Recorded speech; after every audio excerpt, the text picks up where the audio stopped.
Yo soy Edgar Rodríguez y esto es La Caja de Petri, un espacio de conexionistas. Bienvenidos a este espacio en el que intento observar con una perspectiva distinta aquellos fenómenos sociales, políticos y culturales de nuestro entorno que construyen y definen la manera en que entendemos la realidad que nos rodea. Lo que busco es provocar un ejercicio de reflexión que comience por contrastar lo que damos por sentado y que nos motive a hacernos las preguntas incómodas. En esta primera parte pongo en la caja de Petri al tan socorrido concepto de liderazgo. Porque me parece que en la actualidad, en el actual contexto de crisis climática mundial, en donde el crecimiento económico continúa peleado con la viabilidad climática, en donde hay inocultables desigualdades socioeconómicas, en donde la miseria tiene rostro de mujer, de populismos emergentes que amenazan las democracias, de posverdades y falsas noticias que vulneran la credibilidad casi de todo, de la cultura de la cancelación que anula la opinión del otro, pues lo menos que podemos hacer es cuestionar y reinterpretar las creencias que respaldan este asunto de liderazgo y preguntarnos cuál ha sido el rol y, sobre todo, la responsabilidad de líderes y lideresas en cada una de estas circunstancias que les acabo de mencionar. La idea es resignificar el fenómeno del liderazgo para que su impacto claramente rebase las fronteras de una industria que vende libros, cursos y talleres de desarrollo de habilidades gerenciales. Espero que lo encuentren de su interés. Los esfuerzos para tratar de comprender el fenómeno del liderazgo tienen, para efectos prácticos, casi 200 años y cobran un importante impulso a partir de la década de los 80. Teorías e ideas van y vienen, sin embargo, podemos concluir que casi todo lo escrito y dicho camina en tres ejes para explicar este fenómeno.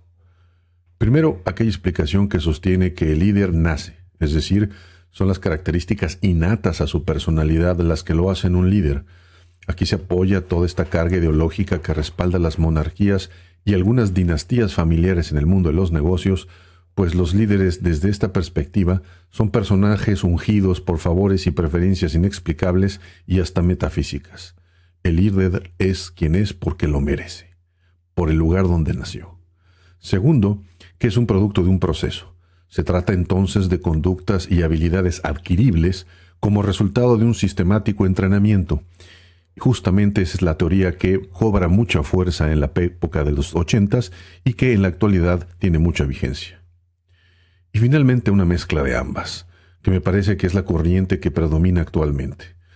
Aquí la figura del líder se acerca a la de un músico, es decir, un personaje virtuoso, que tiene estas características innatas que se pueden pulir con la práctica, además de que se pueden desarrollar otras características adquiridas como parte de un proceso. Pero para el caso estamos hablando de una industria que produce, en el caso solamente de una búsqueda en Amazon en el idioma inglés, hay más de 60,000 libros que hablan de liderazgo. 4.8 billones de libros y de textos se producen al año a nivel mundial sobre este tema. Existen más de 1,400 definiciones de lo que es el liderazgo y el líder. En el caso de Estados Unidos es una industria que al año arroja 45 billones de dólares y que en los 5 últimos años ha crecido más de un 39%. Poco duda cabe que nos encontramos frente a un rentable negocio en el cual, desde mi opinión, se instala principalmente desde el principio de la meritocracia. Es decir, la narrativa sobre liderazgo se alimenta y reproduce la creencia de que el esfuerzo y los frutos obtenidos son equivalentes. ¿Qué se quiere decir con esto? Que lo que se obtiene es directamente proporcional al empeño o al esfuerzo que se pone. Quizás una manera de explicarlo es utilizar este ejemplo caricaturesco de lo que se conoce como el echeleganismo. La fórmula que nos dice que para poder solo basta querer, y querer es igual a actuar de manera esforzada y diligente. Por lo tanto, quien quiera salir de la pobreza lo que tiene que hacer es solamente trabajar, empeñarse y ponerse esas metas que hay en los pósters que se encuentran por ahí, y con eso se soluciona su vida. En mi caso, formo parte de esta corriente que ve con sospecha este asunto meritócrata y lo entiende como una falacia que es necesario desenmascarar. Pero regresemos al liderazgo hecho industria. Lo que observo es que los conceptos y atributos que envuelven esa figura casi incuestionable que es el líder representan la continuación de un modelo de dominación de claras inclinaciones y simpatías patriarcales. ¿Qué quiero decir con esto? Bueno, pues esta manera de pensar se explica porque tiene un claro origen en el pensamiento religioso monoteísta que desde la construcción de los relatos de las tres principales religiones con estas características, observamos cómo se ha promovido, sin posibilidad de cuestionamiento alguno, la obediencia y la devoción a las figuras masculinas. Al revisar algunos textos, escuchar podcasts y participar en videoconferencias y Zooms que están tan de moda, pero sobre todo al intercambiar opiniones con quienes de alguna manera gravitan directamente alrededor de este ecosistema de la industria del liderazgo, concluyo que se trata de una industria a la que yo califico como autocomplaciente. Para explicarme mejor, encuentro los trabajos de los académicos e investigadores Barbara Kellerman, de la Universidad de Harvard, y Jeffrey Pfeffer, de la Universidad de Stanford, que ponen en la mesa una interesante disección de este lado no tan amable de la narrativa sobre el liderazgo. De ninguna manera afirmo que lo que hay en el tema no agrega valor y que es una especie de basura radioactiva de la cual habremos de deshacernos lo antes posible. Nada de eso. Existen importantes contribuciones, sobre todo en aquellas áreas que se refieren a las características psicológicas del líder y de los seguidores, y a importantes trabajos para entender el comportamiento de las organizaciones. Sin embargo, como mencioné al inicio de esta exposición, me parece que por lo menos hay que atreverse a cuestionar lo que hay. De acuerdo con estos investigadores, lo que cabe es preguntarnos si tenemos el enfoque correcto. Porque, según ellos, y lo comparto, estamos en una industria pobremente cuestionada. Programas de liderazgo que tienden a proliferar sin una evaluación objetiva. Son ellos mismos los que generan sus autoevaluaciones, es decir, son jueces y parte.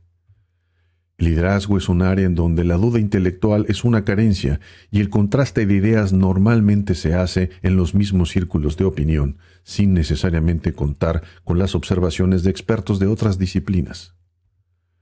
Abunda la literatura de autoayuda para la alta dirección que se limita a hacer un compendio de historias y anécdotas para sentirse bien.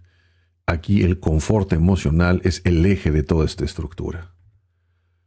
Lo que se busca entonces es satisfacer una demanda por historias amables y con recetas casi mágicas. Es decir, lo que se entrega debe ser sencillo, muy corto, muy breve y muy fácil de seguir. Se trabaja entonces para hacer de los líderes figuras mitológicas, seres incuestionables, intachables. Y aquí, pues, que se difunde la idea de que el problema del liderazgo se resuelve solamente generando un buen comportamiento, es decir, en el cumplimiento de todos estos atributos o cualidades a desarrollar, se tendrá con esmero un líder de acuerdo a las circunstancias que se requieren. En el aspecto que más coincido con los planteamientos que cuestionan esta industria, es este asunto del líder como una figura mitológica, un personaje intachable, un saco lleno de virtudes que no acepta cuestionamiento alguno. No tiene errores, algo muy común en líderes de cultos religiosos y líderes empresariales, sobre todo de aquellos que ya fallecieron. Desempolvar sus historias para mostrar que también tienen un lado no tan brillante es una tarea que, dependiendo de en qué grupo te encuentres, seguramente te ganará varios enemigos.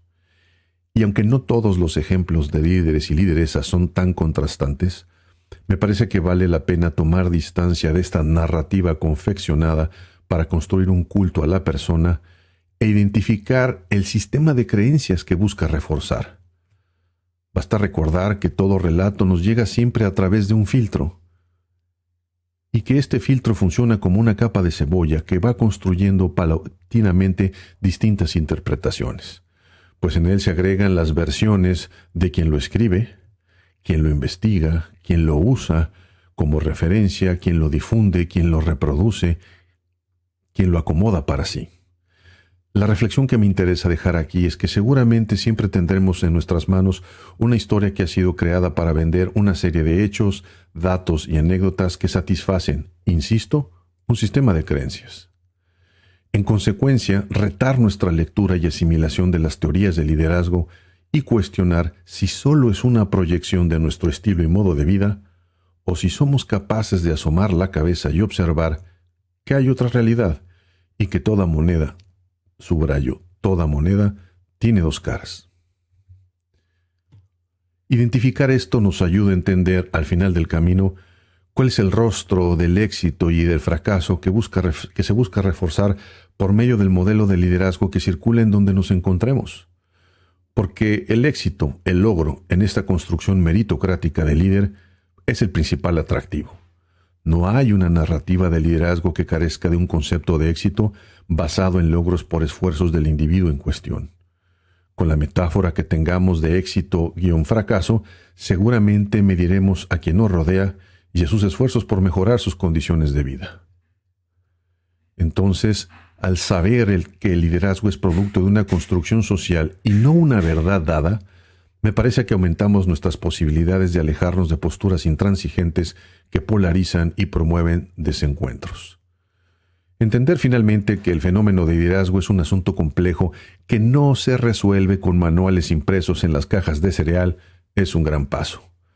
Pues a veces sospecho que quienes demandan fórmulas simples y recetas de cocina de cómo fabricar un líder están más preocupados por tener éxito en sus carreras profesionales que por entender este fenómeno complejo y sobre todo lo que se requiere para asimilar el rol de líder con toda responsabilidad.